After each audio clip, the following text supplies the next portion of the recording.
Dodge my punch, I'll bow, Tyler Brooks screamed, slamming 68-year-old janitor Martin Irving against the gym wall.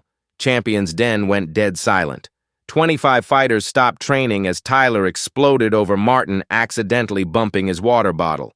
You think you can disrespect me? Tyler's spit flew in the black janitor's face. I'm a pro boxer! You're nothing! He shoved Martin so hard the cleaning cart crashed over. Phones started recording what looked like a one-shot knockout waiting to happen. One punch, old man, Tyler announced, flexing for the cameras. If you dodge my haymaker, I'll bow down. When I connect, you'll learn your place. Martin slowly straightened, something deadly flickering in his weathered eyes.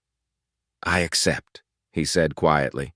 Nobody knew they were about to witness the most shocking 30 seconds in boxing history. But could a 68-year-old janitor really dodge a pro's haymaker? Or was this the end of the line? Martin Irving had survived 3 years of this hell. Every morning at 5:30, he arrived before the fighters stumbled through Champion's Den's doors. At 68, his movements were precise. No wasted motion as he cleaned equipment these young warriors destroyed without thought. To most fighters, Martin was invisible, moving furniture. But Tyler Brooks had made Martin his personal punching bag. The first cut. It started with Tyler accidentally kicking over Martin's mop bucket during peak hours. Dirty water spread across the floor like spilled blood. 20 fighters watched. Nobody helped Martin clean up. Oops, Tyler smirked. Guess you'll have to start over, Pops. Martin knelt, wringing out his mop in silence. But something flickered behind his eyes. Not submission. Recognition. Like he'd seen this dance before. The second strike. Weeks later, Tyler escalated. He grabbed Martin's cleaning cart, dumping supplies everywhere during Amanda's live stream. Content, baby! Tyler laughed for the camera. Watch how the help scrambles! Martin picked up each item methodically. His breathing stayed controlled, in, out, the rhythm of someone who'd learned patience under pressure, real pressure. Jake Sullivan clenched his fists, whispering to Danny, "This ain't right." Yet no one swung back, not yet. The breaking point last month brought Tyler's cruelest performance. He cornered Martin in the equipment room, blocking the exit. You know what your problem is, old man? Tyler's voice dripped venom. You think you matter. You think cleaning up after real athletes makes you important.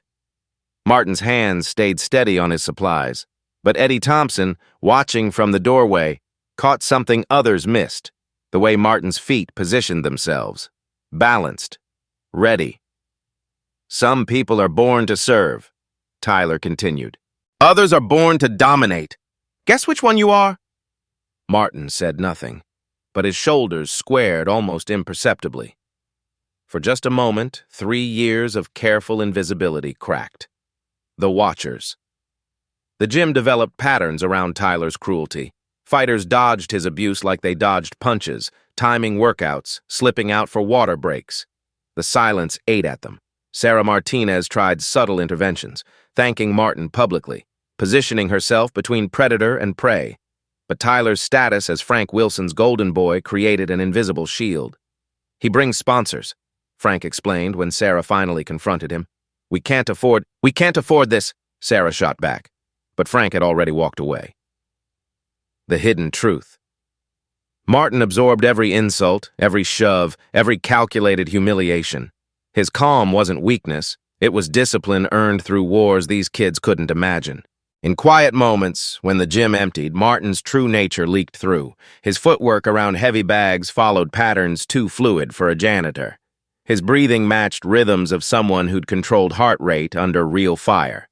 Once organizing gloves, Martin unconsciously tested their weight and balance with professional precision. Eddie caught it. The way his hands moved like they'd worn championship leather. Arthritis bit like winter wind, Martin thought, wringing his mop, but muscle memory never died. The economics of cruelty. Frank's math was brutal but simple. Tyler generated revenue through fights, partnerships, social media buzz. Martin was overhead, easily replaced, barely tolerated, but Frank missed the hidden cost. Each day of unchecked cruelty poisoned the gym's soul. Young fighters learned that power meant preying on weakness. That respect was earned through intimidation. The culture rotted from the head down. The pressure builds. Tyler's girlfriend Amanda amplified everything. Her phone captured each humiliation for viral content. Martin's dignity became engagement metrics. You see how he just takes it? Tyler performed for her camera. Some people know their place. But Amanda missed the subtle changes in Martin's demeanor. The straightening spine, the controlled breathing, the way his eyes tracked movement with predatory precision. Eddie's recognition. Eddie Thompson had trained champions for 40 years. He recognized dangerous men the way sailors recognize storms, by instinct, by experience, by survival. Something about Martin's movement patterns nagged at him. The precise footwork, the economy of motion, the way he carried himself when he thought nobody watched. "That man moves like he knows something," Eddie muttered, studying Martin's shadowboxing while cleaning, like he's done this before. The breaking point approaches. Winter mornings were hardest. Arthritis flared, making simple tasks exercises in hidden pain, but Martin never complained, never showed weakness Tyler could exploit. His silence became a mirror reflecting everyone's moral courage. Each day of unchecked abuse tested character most failed by looking away. The pressure built like steam in a boiler. Something had to give. The storm beneath Martin's calm hit a hurricane. 3 years of swallowed pride, accumulated rage, and professional discipline compressed into explosive potential. He'd been invisible by choice, protecting secrets that could shatter assumptions, but invisibility had limits. Even iron rusted under constant assault. Eddie caught glimpses, footwork too slick for a janitor, breathing patterns of a fighter, hands that remembered championship leather. What secrets was this old man burying? And what would happen when Tyler finally dug too deep? The answer was coming. Tonight. Tuesday evening brought Champions Den's most chaotic hour. 28 fighters pushed limits, heavy bags thundered, and testosterone thickened the air like smoke. Tyler Brooks owned center stage like a king holding court. Amanda perched nearby with her phone ready. Jake and Danny flanked him like bodyguards. Newer fighters orbited his presence, desperate for scraps of attention. This was Tyler's kingdom. His moment to shine while others struggled in shadows. Martin emerged from storage, methodically pushing his cart toward the water fountain. His timing was precise, predictable. Exactly what Tyler had been hunting for. "Hold up right there, Pops!"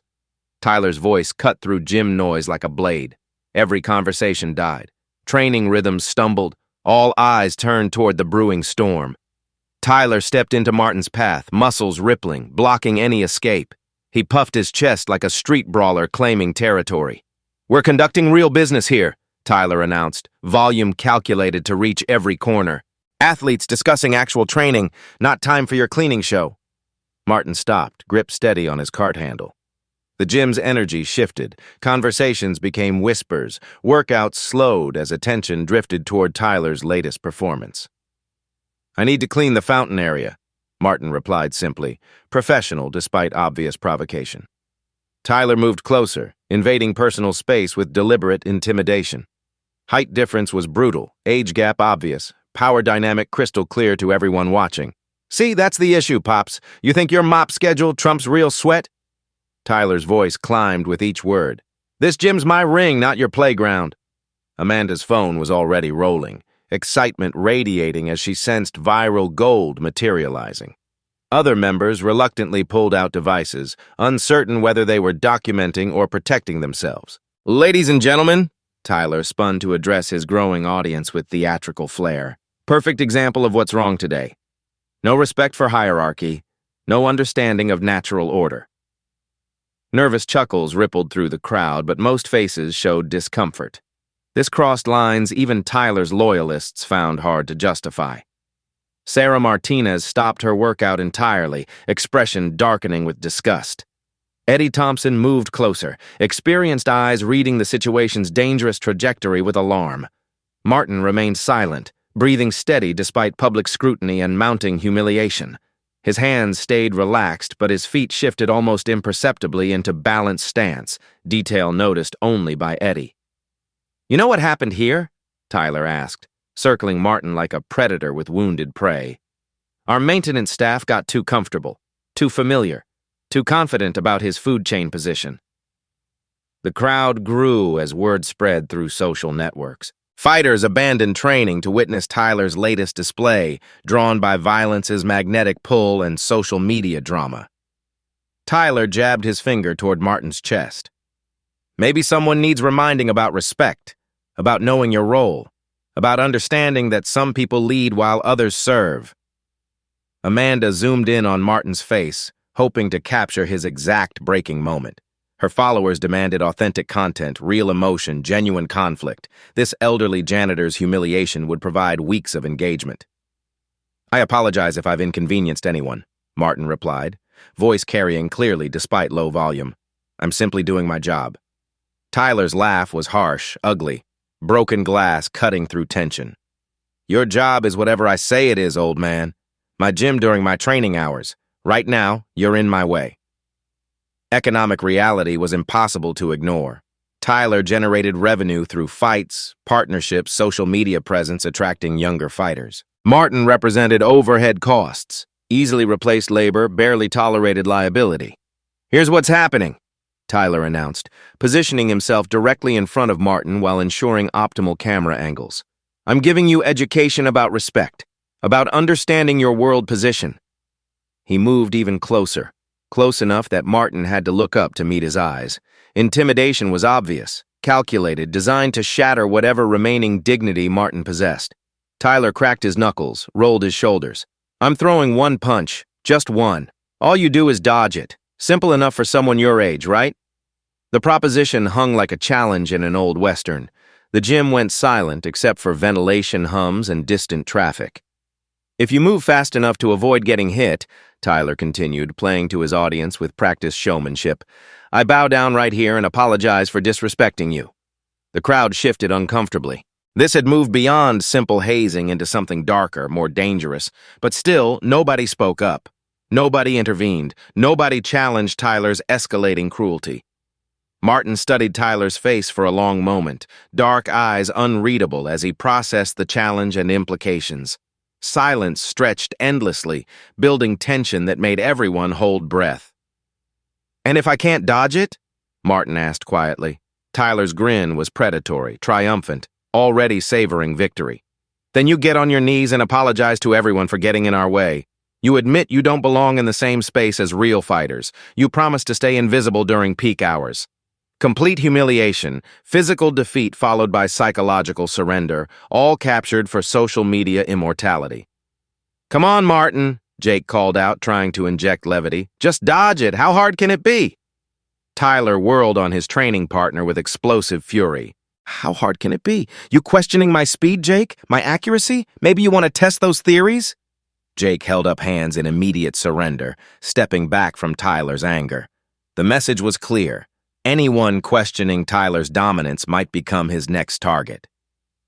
Martin set cleaning supplies aside with careful deliberation, movements calm despite mounting pressure. Something shifted in his posture, subtle but significant enough to make Eddie Thompson lean forward with sudden interest. Tyler bounced on his toes, shadowboxing for the crowd. His combinations whistled through air with impressive speed, footwork displaying technical precision of 15 years training. "See that power?" Tyler called to his audience. "See that speed? This is professional training versus whatever this is." He gestured dismissively at Martin, letting the insult hang unfinished. The crowd formed a perfect circle now, phones positioned at every angle. Live streams broadcast to hundreds of remote viewers. Comments flooded in, predictions, encouragement for Tyler, occasional voices of concern about the obvious mismatch. "One punch," Martin said quietly, his voice carrying surprising authority that cut through Tyler's performance. "And if I dodge it, you apologize publicly." Tyler's confidence blazed brighter. "That's right, Pops. One punch. But when I connect, and I will connect, you're learning hard truths about respect." Martin's eyes flickered, like a predator spotting prey. "I accept," he said. The gym froze. What the hell just happened? Martin stepped away from his cart, moving towards center space with deliberate precision. The crowd formed a rough circle, phones positioned for optimal angles, faces tense with anticipation. "Wait!" Amanda called out, adjusting her camera. "What exactly happens when you knock him down?" Tyler turned toward her phone with practiced showmanship. "When I connect, not if, when." Martin gets on his knees and apologizes to everyone here. He admits he doesn't belong in the same space as real fighters. "And if he dodges it?" asked Sarah Martinez, disgust evident in her voice. Tyler laughed confidently. Then I bowed down and apologized, but that's not happening. I've been training 15 years. My jab clocks 43 miles per hour. Frank Wilson emerged from his office, surveying the scene with calculating eyes. Tyler brought revenue. Martin represented costs. The economics were simple. This is really happening? Eddie Thompson muttered. In my day, you didn't challenge old-timers without knowing their history. What history? Jake asked. He's the janitor. Eddie's eyes stayed fixed on Martin's stance. Maybe, maybe not. You know what? Tyler announced, inspiration striking. Let's make this official. Everyone's recording anyway. When I win, Martin apologizes on camera. Goes viral. The world sees what happens when you disrespect fighters. Martin's jaw tightened almost imperceptibly, the first crack in his composure. Social media humiliation added modern cruelty to ancient power dynamics. But if you somehow dodge my punch, Tyler continued, I'll get on both knees and admit I was wrong about you, in front of everyone, on camera. The stakes were crystal clear.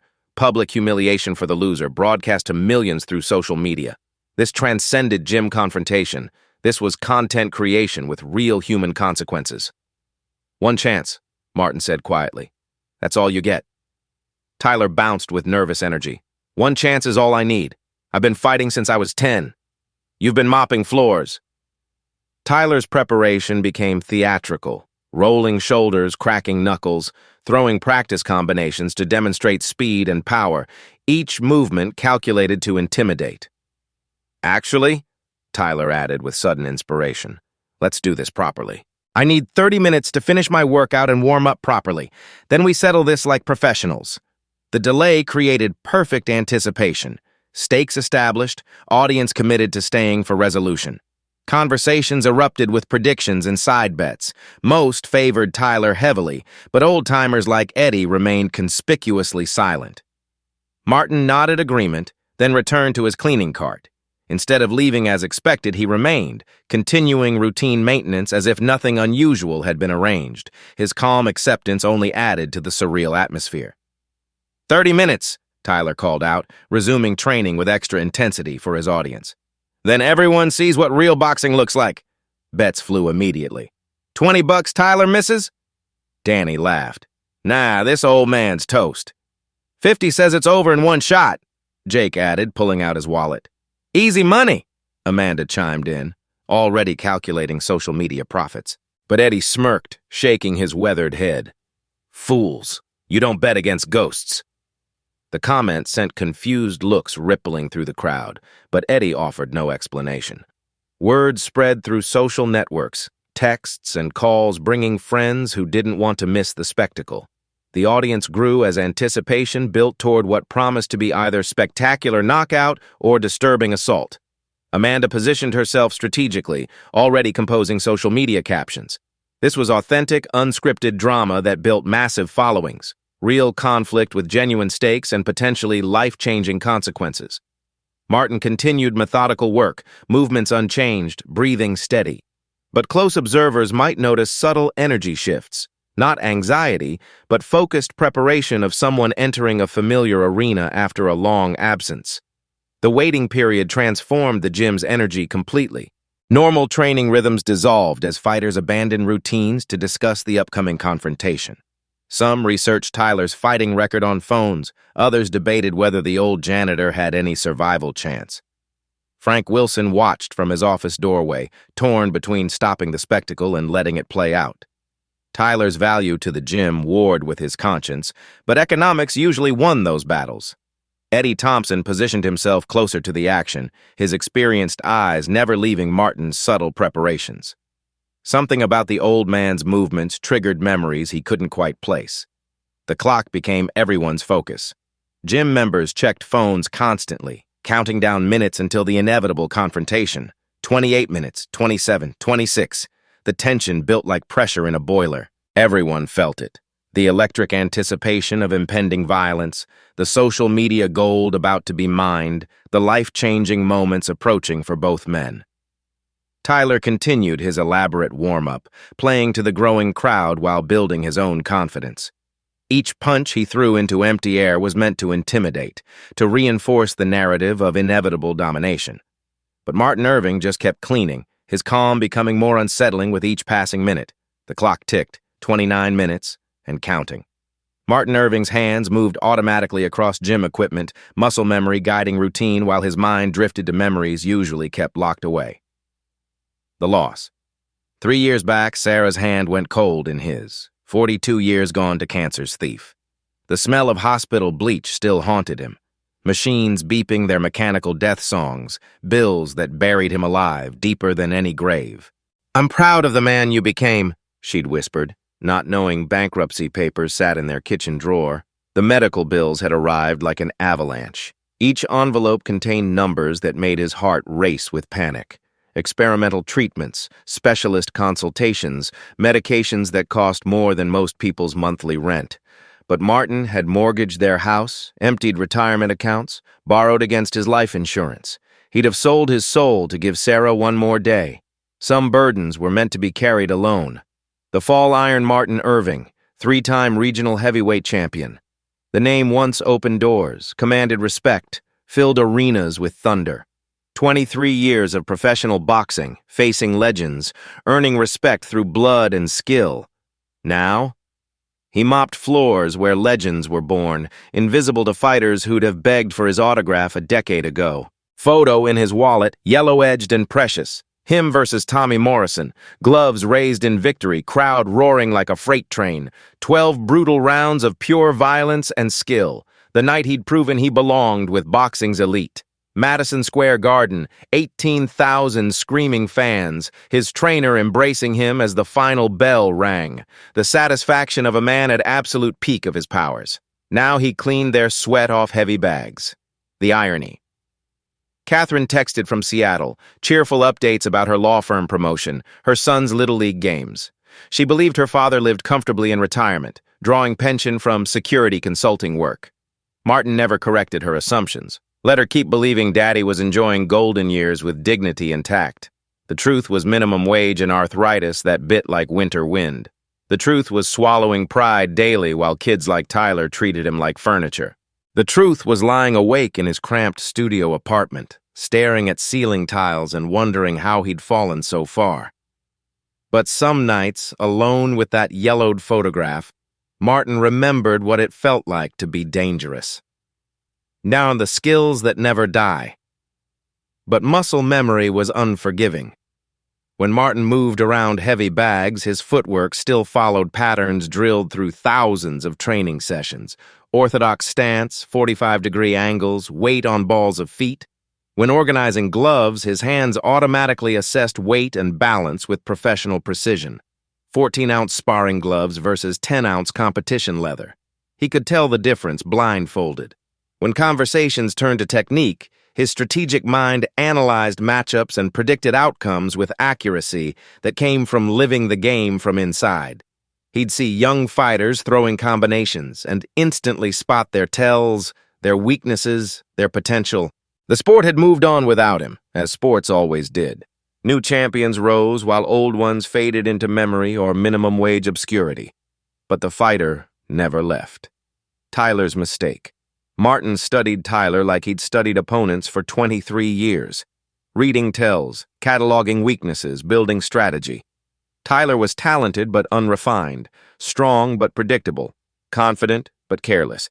His jabs telegraphed from downtown, shoulder dipping before every throw. His footwork was textbook but rigid, no improvisation under pressure. He relied on power over precision, intimidation over technique.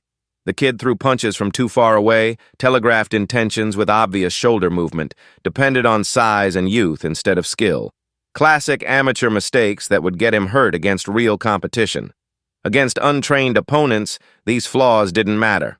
Against someone with Martin's experience, they were neon signs screaming, "Amateur."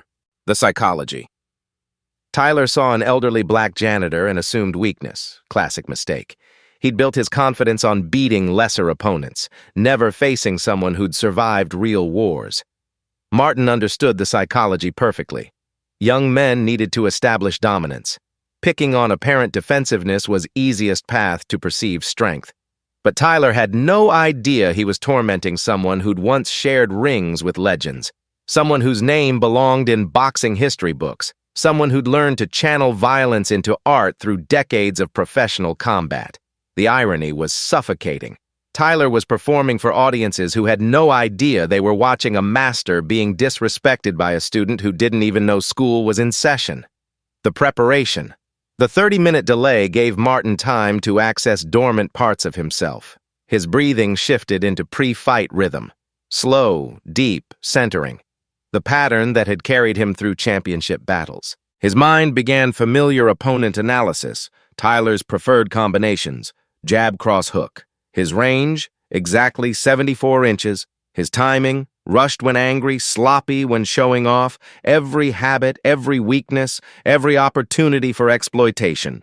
Martin's strategic brain, dormant for 3 years, roared back to life. He cataloged Tyler's tells like a computer processing data. The shoulder twitch before jabs, the weight shift before hooks, the ego that made him predictable under pressure. The awakening. As Martin worked, his body unconsciously shifted into old patterns. Stance while mopping became balanced base he'd used against Morrison. Breathing followed controlled rhythm that had sustained him through 12-round wars. His eyes tracked fighter movement with predatory awareness of someone who'd made living reading opponents' intentions. Where others saw random training, Martin saw telegraphed techniques and exposed defenses. Eddie Thompson noticed these changes because he'd witnessed them before, in fighters preparing for battle. The way Martin's shoulders squared when he thought nobody watched. The precision of footwork as he navigated equipment. The controlled aggression that spoke of decades channeling violence into art. "I know that style," Eddie muttered, memories stirring of fights he'd attended decades ago. "I know that movement." Recognition flickered at the edge of Eddie's consciousness, but he couldn't quite place it. Something about Martin's fluid motion, his perfect balance, the way he carried himself like coiled steel. The revelation building. Martin finished cleaning with methodical precision, but everything had changed beneath surface. The janitor's mask was slipping, revealing glimpses of someone far more dangerous. Tyler continued his elaborate show, building confidence through intimidation. But he was performing for audience, missing subtle shifts in his opponent's energy. The gym buzzed with anticipation, but nobody understood what they were really about to witness. They expected a mismatch. They had no idea they were about to see a masterclass. The final assessment. Tyler's flaws screamed amateur to Martin's trained eye, telegraphed jabs, ego bigger than his guard, shoulders that broadcasted every intention, footwork that crumbled under real pressure. The kid had talent but no wisdom, strength but no patience, confidence but no humility, perfect recipe for a hard lesson. Martin exhaled slow, accessing 40 years of championship experience. Time to remind the kid, legends don't fade quiet. They just wait for the right moment to roar.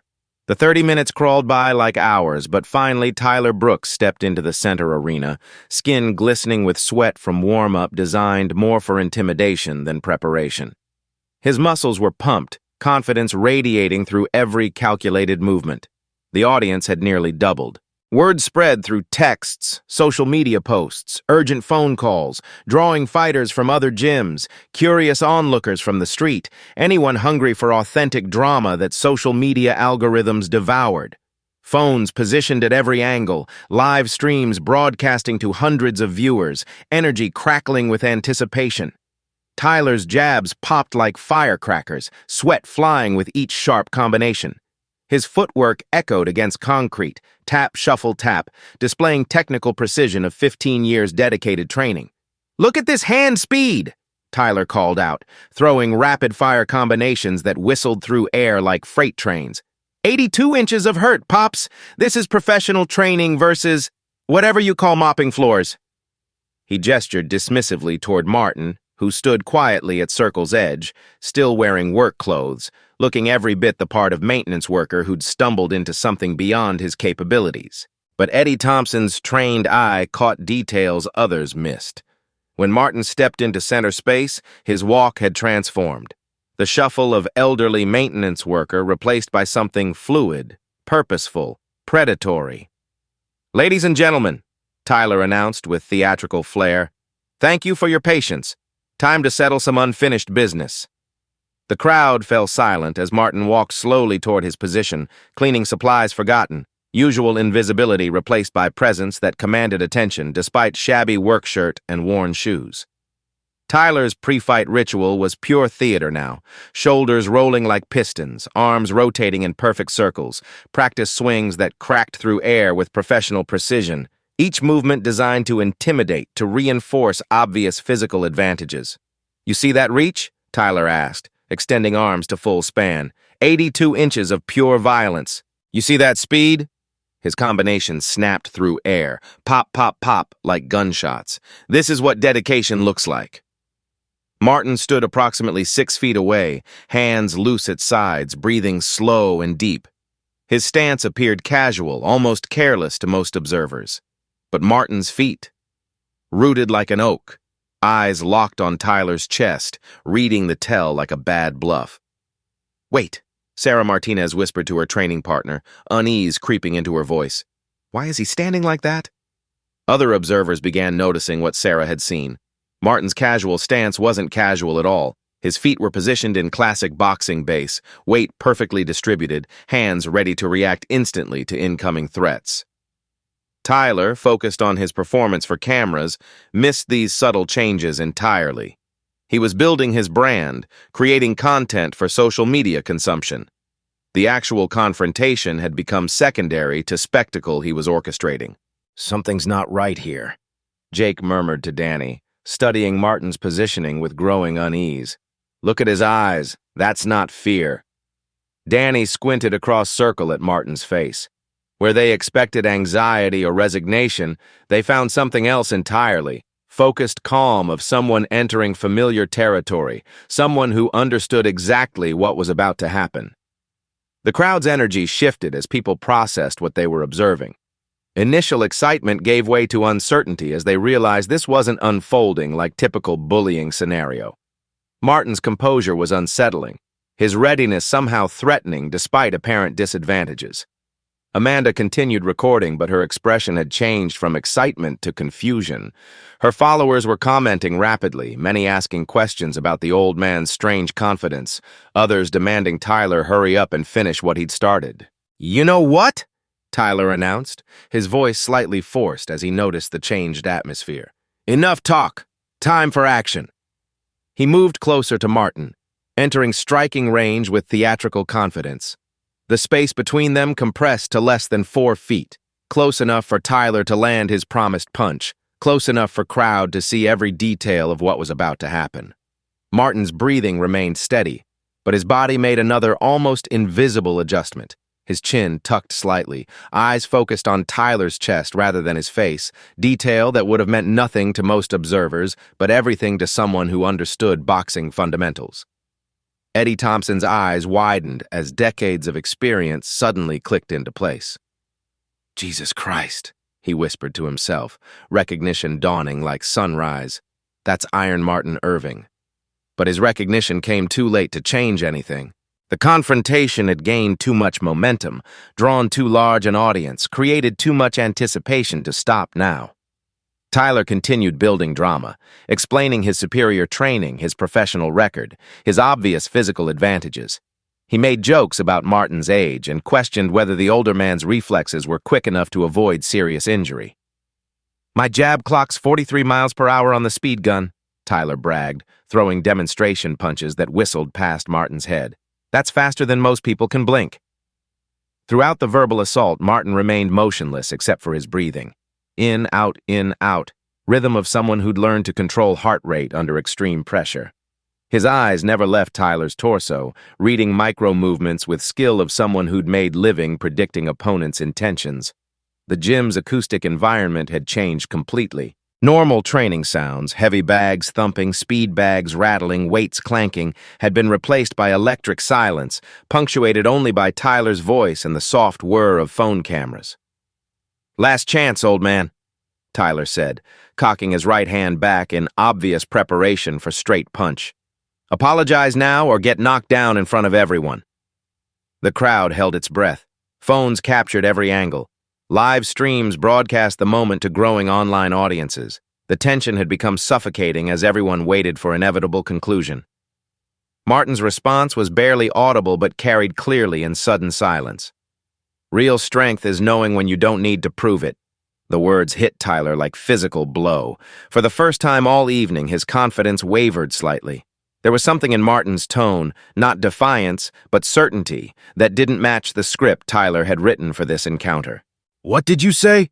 Tyler demanded, his voice rising with sudden anger at being challenged. "I said real strength is knowing when you don't need to prove it," Martin repeated, voice calm and clear as church bells. "But some lessons can only be learned the hard way." The gym fell completely silent. Even ambient noise seemed to disappear as everyone focused on two men facing each other in center of circle. This was it, moment everyone had been waiting for. Climax that would determine who was right about respect, age, and natural order of things. Tyler's face flushed with rage at implied criticism. This wasn't how it was supposed to go. The old man was supposed to be scared, apologetic, defeated before first punch was thrown.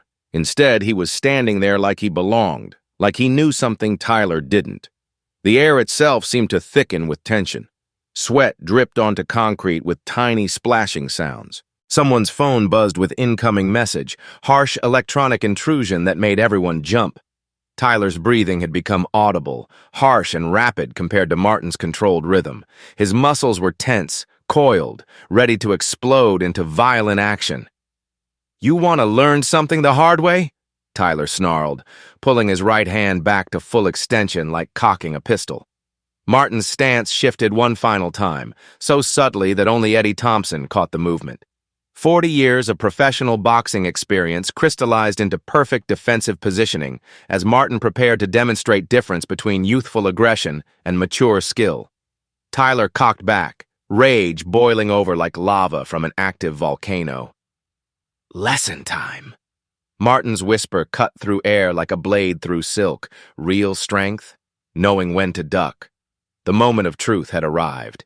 Tyler threw his punch with all power and speed he could muster, his entire reputation riding on connecting with this one devastating blow.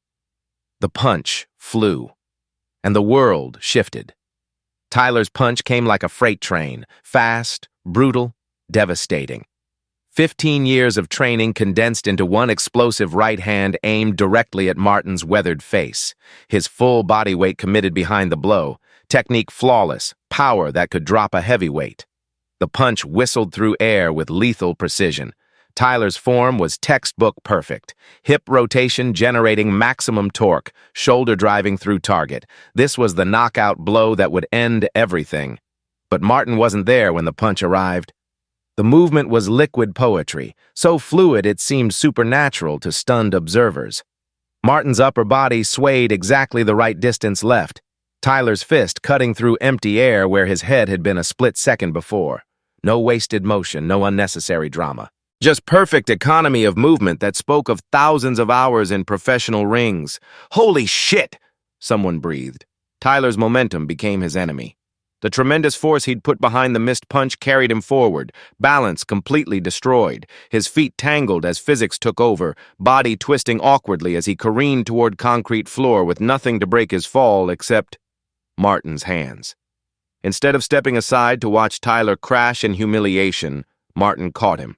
His weathered hands gripped Tyler's shoulders with surprising strength, steadying the younger man and preventing painful collision with unforgiving concrete. The entire sequence lasted less than 2 heartbeats, but implications rippled through crowd like seismic shockwave. This wasn't just evasion, this was mastery.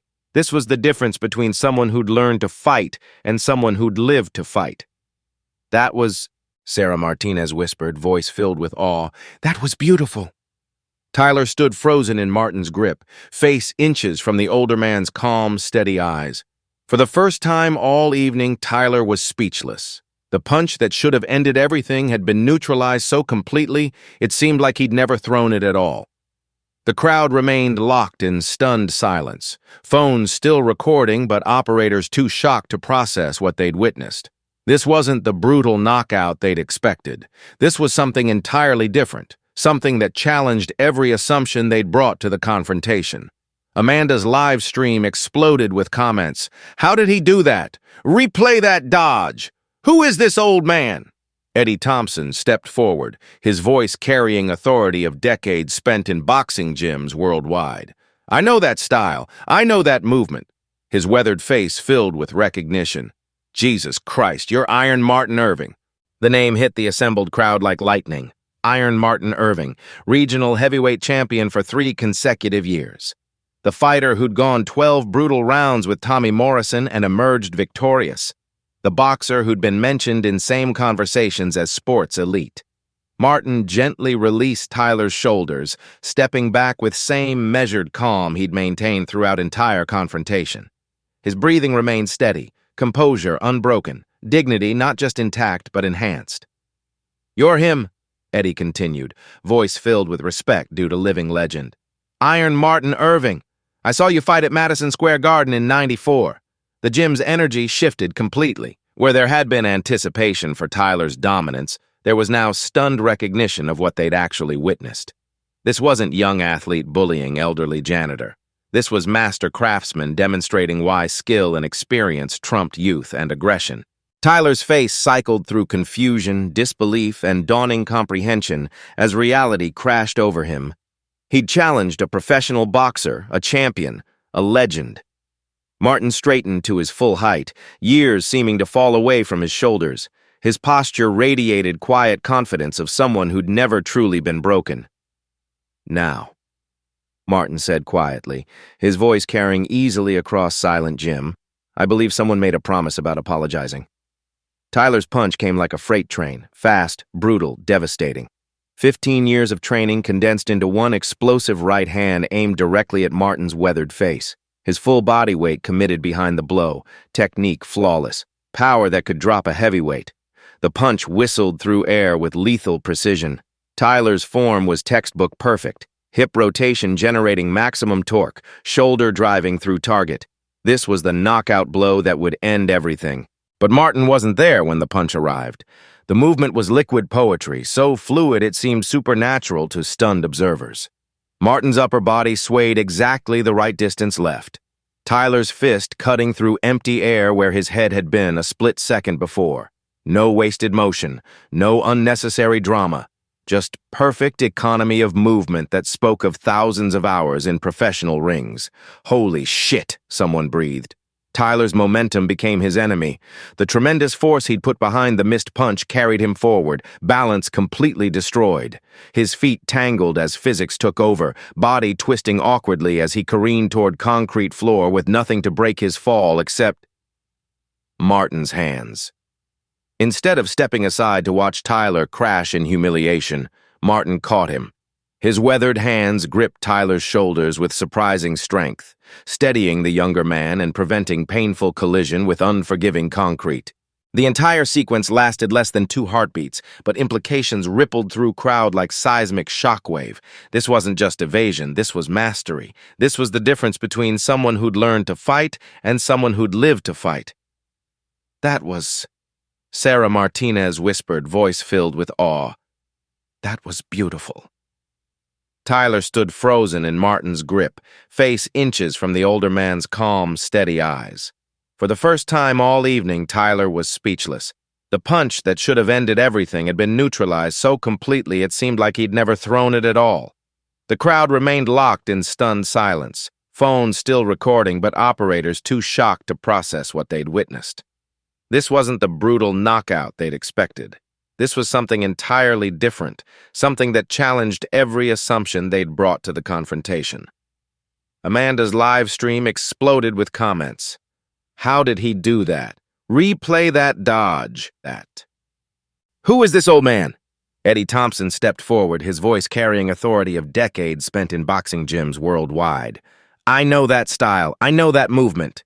His weathered face filled with recognition. Jesus Christ, you're Iron Martin Irving. The name hit the assembled crowd like lightning. Iron Martin Irving, regional heavyweight champion for 3 consecutive years. The fighter who'd gone 12 brutal rounds with Tommy Morrison and emerged victorious. The boxer who'd been mentioned in same conversations as sports elite. Martin gently released Tyler's shoulders, stepping back with same measured calm he'd maintained throughout entire confrontation. His breathing remained steady, composure unbroken, dignity not just intact, but enhanced. "You're him," Eddie continued, voice filled with respect due to living legend. "Iron Martin Irving. I saw you fight at Madison Square Garden in '94. The gym's energy shifted completely. Where there had been anticipation for Tyler's dominance, there was now stunned recognition of what they'd actually witnessed. This wasn't young athlete bullying elderly janitor. This was master craftsman demonstrating why skill and experience trumped youth and aggression. Tyler's face cycled through confusion, disbelief, and dawning comprehension as reality crashed over him. He'd challenged a professional boxer, a champion, a legend. Martin straightened to his full height, years seeming to fall away from his shoulders. His posture radiated quiet confidence of someone who'd never truly been broken. "Now," Martin said quietly, his voice carrying easily across silent gym, "I believe someone made a promise about apologizing." Tyler Brooks stood in the circle's center, the weight of his humiliation pressing down like concrete blocks. The punch that should have ended everything had been avoided so effortlessly it seemed like magic. The man he'd been tormenting, the invisible janitor he'd dismissed as worthless, was Iron Martin Irving, a legend whose name belonged in boxing history books. The realization hit in waves. Every snide comment, every deliberate obstacle, every moment of calculated cruelty had been directed at someone who could have destroyed him without breaking a sweat. Tyler started, his voice failing as he struggled to process the magnitude of his mistake. Amanda's live stream had exploded into chaos. Comments flooded faster than she could read, boxing fans recognizing Martin's name, people sharing fight videos, others demanding Tyler fulfill his promise immediately. "You made a deal," Eddie Thompson said firmly, newfound respect for Martin evident in every word. "A man's word is his bond, especially when that man just got schooled by a master." Tyler looked around the circle of faces. Gym members who'd witnessed months of cruel behavior, strangers who'd expected to see him dominate an old man, friends who now saw him clearly for the first time. Tyler hesitated, knees shaking, pride dying hard. His whole identity had been built on dominance, on being the alpha predator in every room. Getting on his knees meant admitting everything he'd believed about himself was wrong. "Come on, kid," Martin said quietly, his voice carrying unexpected gentleness. "We all fall. Champions get back up swinging right." Slowly, deliberately, Tyler dropped to his knees. "I'm sorry," he said, voice barely audible at first, then louder, facing Martin directly. "I'm sorry, Martin. I was completely wrong about everything." Martin stepped forward, offering his weathered hand. The gesture was simple but profound. Dignity extended even to someone who'd shown him none. Tyler accepted the help, rising with Martin's assistance. When they stood face to face, the physical differences seemed less important than they had minutes before. "I thought because you were cleaning floors, because you didn't fight back, that meant you were weak," Tyler continued, his confession gathering authenticity. "But I was the weak one. I needed to put someone down to feel big." The crowd absorbed the lesson in uncomfortable silence. Many faces showed shame as people recognized their own complicity, their own failure to speak up when they witnessed systematic injustice.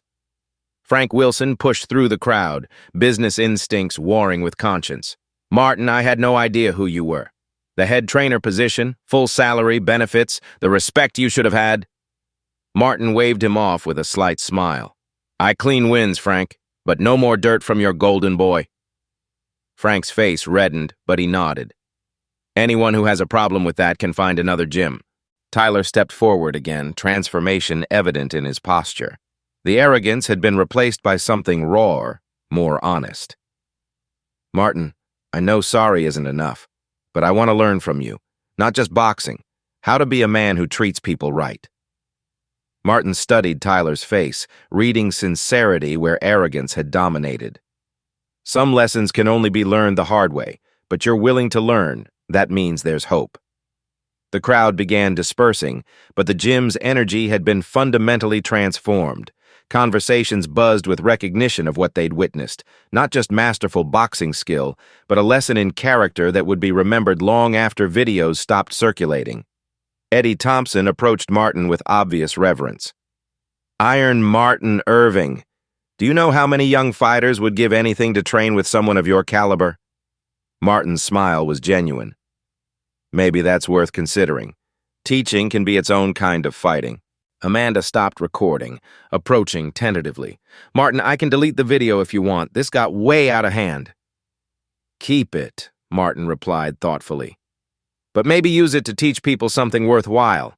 Real strength isn't about knocking someone down. It's about helping them get back up." As weeks passed, Tyler found himself working alongside Martin, asking quiet questions about technique and life philosophy. The mentorship became foundation of Tyler's complete transformation from arrogant bully to respected fighter and decent human being. Martin returned to his cleaning duties, but everything had changed forever. He was no longer invisible, no longer dismissed. More importantly, he'd rediscovered the satisfaction of using his skills not to hurt someone, but to teach them something valuable about themselves. The video blew up, not for the dodge, but the grace. Tyler trained under Martin now, fists humble. Former enemies became teacher and student, pride replaced by purpose. "Respect ain't a title you win," Martin said during one of their training sessions, his words carrying the weight of hard-won wisdom. "It's choosing not to swing when you could KO the world." The gym had found its center again. Fighters trained with renewed focus, understanding that true strength came from character, not just physical power. The culture had shifted from predatory to protective, from individual glory to collective growth. Tyler never forgot the lesson. Years later, when he faced his own moments of choice, when he could have used his power to diminish others, he remembered an elderly janitor who'd taught him that the strongest thing you can do is help someone become better than they were. Fade out on the gym, quiet, but unbreakable. Where legends are made not just through victory, but through grace under fire.